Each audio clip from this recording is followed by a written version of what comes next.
For years, my skin got drier every winter. Dry climate, high altitude, I knew what to expect and I knew what to do about it. But around 41, I started noticing it all year long. The products that always worked suddenly weren't anymore. And I kept asking myself what had changed. Hi, I'm Alana. I'm a former master esthetician and current skincare consultant specializing in midlife skin. I've always been curious about how our skin actually works since I was really young. It's just the thing that I've always gravitated toward. A few years ago, I started noticing changes in my own skin and realized it was probably because of the stage I'm in. And then I realized the beauty industry had almost nothing useful to say to women like me. That's when I started Skin in the Middle, a blog and community dedicated to what's actually happening to our skin during this phase and what to actually do about it. Today, we're starting with the most common thing I hear from women in their 40s and 50s, and that is, why is my skin suddenly so dry? If your routine suddenly stopped working, it's not because the products you've been using have suddenly changed. It's because your skin simply has. That distinction matters because if you keep trying to solve a biological problem with constantly swapping products, you're going to be switching moisturizers forever and wondering why nothing is working. So let's talk about what's actually happening beneath the surface, because once you understand what's going on, everything makes so much more sense. Before I get into the specifics, I want to say something really important. Some of what I'm about to describe happens to everyone as they age, regardless of hormones. Collagen loss, slower cell turnover, and barrier changes are a natural part of how our skin naturally ages. But what makes midlife so significant for women is that declining estrogen speeds up and intensifies changes that might otherwise happen much more gradually, which is why shifts can feel so sudden, even though it's been building beneath the surface for a while. Estrogen does far more for our skin than most people realize. It supports collagen production, it helps regulate oil production, it stimulates the natural hyaluronic acid in our skin, and it helps maintain a healthy, functioning barrier. When estrogen starts to fluctuate and decline during perimenopause, all of those systems begin to shift all at once. Let's walk through what's actually changing and why it matters. First, your skin's natural hyaluronic acid is dropping. Most people think of hyaluronic acid as something you apply to your skin. And that is true, but your body actually produces it naturally. It acts like a sponge inside the skin, drawing in moisture and holding it there. But as estrogen declines, your skin's ability to produce its own hyaluronic acid declines with it. And that's a significant part of why skin starts to feel dehydrated when you're drinking enough water and faithfully applying moisturizer. Think of it like the internal reservoir is depleting, and no amount of external hydration is going to fully compensate for that. Second, your oil production is slowing down. Sebum, your skin's natural oil, plays a huge role in sealing moisture in. When you're younger, your skin produces enough of it to maintain that protective layer almost automatically.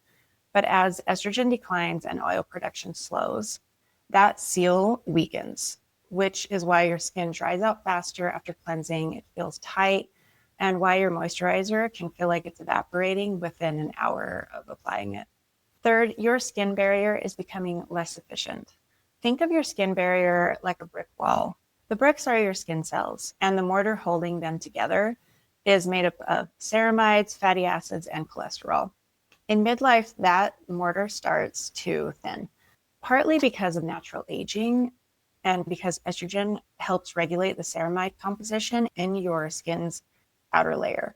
When the barrier isn't functioning well, water escapes more easily through a process called transepidermal water loss, or TEWL. So essentially, you're losing moisture faster than you can hold on to it, which is why even a good moisturizer can feel like it's not doing much. It's like you're trying to fill a leaky bucket. Fourth, cell turnover is slowing down. When you're younger, skin cells renew roughly every 28 days, which keeps the surface smooth, receptive, and radiant. In midlife, that process slows considerably, sometimes stretching to 45 or even 60 days. Dead cells pile up on the surface longer, creating that dull, rough, and slightly crepey texture. And products absorb less effectively because they're sitting on top of buildup rather than penetrating where they need to go. And fifth, collagen is declining. And this starts earlier than most people think. We begin losing about 1% of our collagen every year, starting in our mid to late 20s. It's gradual enough that most of us don't feel it much in our 30s. But during perimenopause, as estrogen starts fluctuating, collagen breakdown begins to outpace production, and skin starts to feel noticeably thinner and less resilient. In the first 5 years after menopause, women can lose up to 30% of their skin's collagen, with about 2% lost every year after that. Collagen is what gives our skin its density and structure. And as it thins, it becomes less able to retain moisture, which means drier skin on top of everything else we've already talked about. The crepey texture many women notice is part of this too, but the dryness connection is real and it's worth understanding. So when I say that it is not your products, I really mean that. Your skin's genuinely less equipped to protect and hydrate itself. And that just calls for a different approach rather than just reaching for a thicker cream. Skin starts feeling dry and crepey. Most of us do one of two things. We either panic buy, grab whatever says intensive moisture or anti-aging, and hope that this one will finally be the one that makes the difference. Or we overcorrect in the other direction and we start over exfoliating. We start scrubbing more, we add more actives, and we're trying to fix texture with over exfoliation because the surface looks dull and rough. But both of these tend to make things a lot worse. Heavy creams can feel like they should work, but if they are not formulated with the right formulation of humectants to draw moisture into the skin, emollients to soften and heal, and occlusives to seal everything in, they end up just sitting on the surface without actually doing much. You can feel moisturized for an hour and then you're right back to where you started. A thick texture doesn't always equal effective hydration. And many of these creams rely more on marketing than what your skin actually needs right now. And aggressive exfoliation on skin that's already barrier compromised tears out a wall that's already struggling to hold it together, which can make dryness, sensitivity, and reactivity significantly worse. Your barrier needs support right now, not more disruption. So, what does actually help? The shift I want to help you make is this. Stop thinking about moisture as the only goal and start thinking about barrier repair. They're related, but they're not the same thing. Moisturizing is needed, but it's a short-term fix. Barrier repair is what changes how your skin actually holds on to hydration over time. And that is the actual problem we're trying to solve. It also means simplifying your routine and being intentional about what you're using. So first, let's talk about your morning cleanse. In the morning, make sure you're rinsing with lukewarm water. Hot water strips your skin of its natural oil your skin is already struggling to hold on to and produce. So for your morning routine, either a very gentle cleanse, a quick swipe with micellar water, or consider just simply rinsing with water. I know that that might feel strange at first, but your skin isn't actually dirty in the morning. Your nighttime products have already absorbed by morning and done their job overnight. And what's left on your skin isn't residue you need to wash off. It's the natural oils your skin worked to produce while you slept. Those oils are doing something really important. They're acting as a seal that slows down moisture loss throughout the day. So when you cleanse them away first thing in the morning, you're actually stripping that seal before your day has even started, which means your skin is losing moisture faster. So give a morning rinse a try, see how it feels, and see how your skin responds. Next, exfoliation. Keep it minimal while your barrier is compromised. Pulling back on frequency will help your barrier stabilize faster. And when you do exfoliate, reach for something that's more gentle that won't disrupt the barrier. Medicate Press and Glow PHA Tonic is one I personally use and recommend. That exfoliates lightly while also hydrating at the same time, making it a much smarter choice for midlife skin that's already dealing with dryness and sensitivity, and possibly a compromised barrier. Exfoliating just 1 to 2 times a week is often all that's needed. Next, hydration. Depending on your routine, this may not be your first step. If you're using an antioxidant serum like a vitamin C, that typically comes first. And we'll get into that in a video later on. The hydrating serum is an essential layer regardless, and it works by pouring water into your skin before you seal anything in. Look for ingredients like hyaluronic acid, panthenol, glycerin near the top of the ingredient list. These are all humectants, meaning they draw moisture into the skin. I really want to emphasize applying your hydrating serum directly to damp skin because it really matters right now. When your skin's own hyaluronic acid is depleted, humectants need something to work with.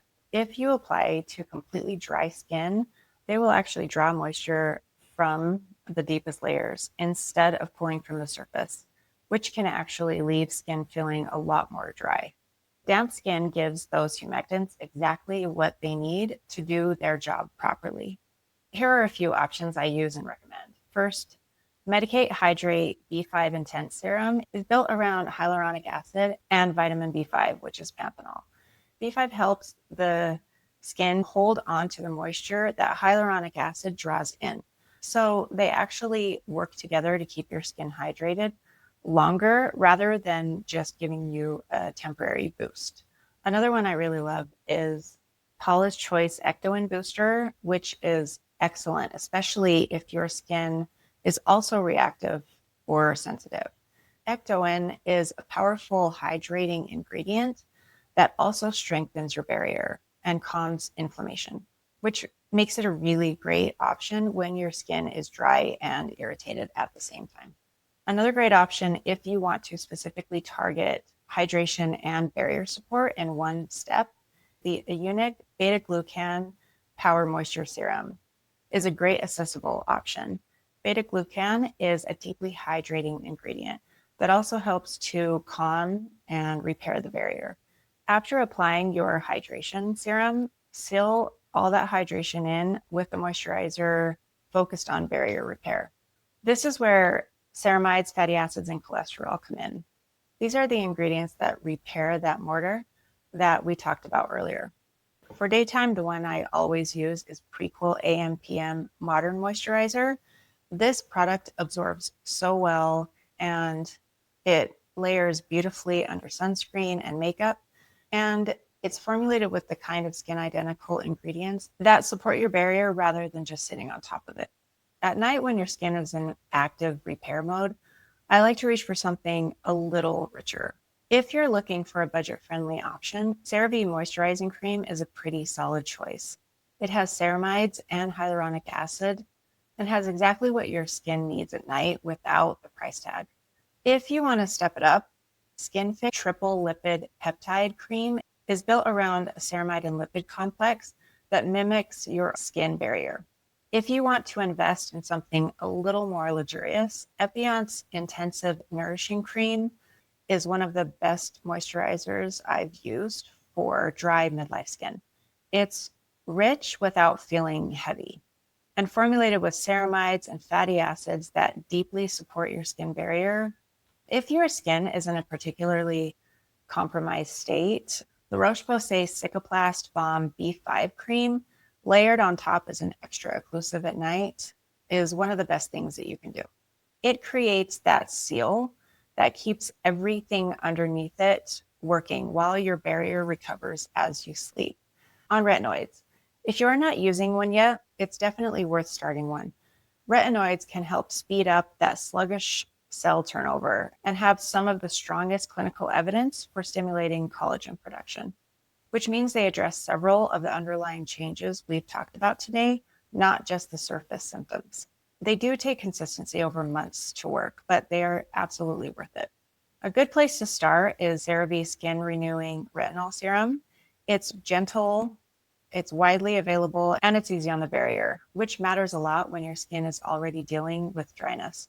If you've already tried retinol and you want to step it up a little, Naturium retinaldehyde serum is one of the best retinols I've tried. Retinol converts to retinoic acid faster than retinol, so you tend to see results more quickly. I'll do a full video on retinoids soon, including stronger options worth asking your dermatologist about, like tretinoin, because there's a lot to cover there. And finally, sunscreen every single morning. UV damage directly breaks down the ceramides and lipids in your skin barrier, the same mortar we've been discussing throughout this video. That means cumulative sun exposure accelerates transepidermal water loss and makes it harder for your skin to hold on to moisture over time, which means the dryness you're already dealing with gets measurably worse without daily SPF. It also accelerates the collagen loss that contributes to that crepey texture. Sunscreen isn't optional if you want to hold on to as much hydration and moisture as possible. My philosophy on sunscreen is pretty simple. The best one to use is the one you will actually use every single day and wear enough of. Mineral or chemical both work as long as it's broad spectrum and SPF 30 or higher. I personally prefer a chemical or hybrid formula because the textures tend to be more cosmetically elegant, which means you're more likely to actually apply enough. An application amount really does matter with SPF. It's recommended to wear about a quarter teaspoon just on your face daily. And also don't forget to reapply every 2 hours, especially if you're outdoors.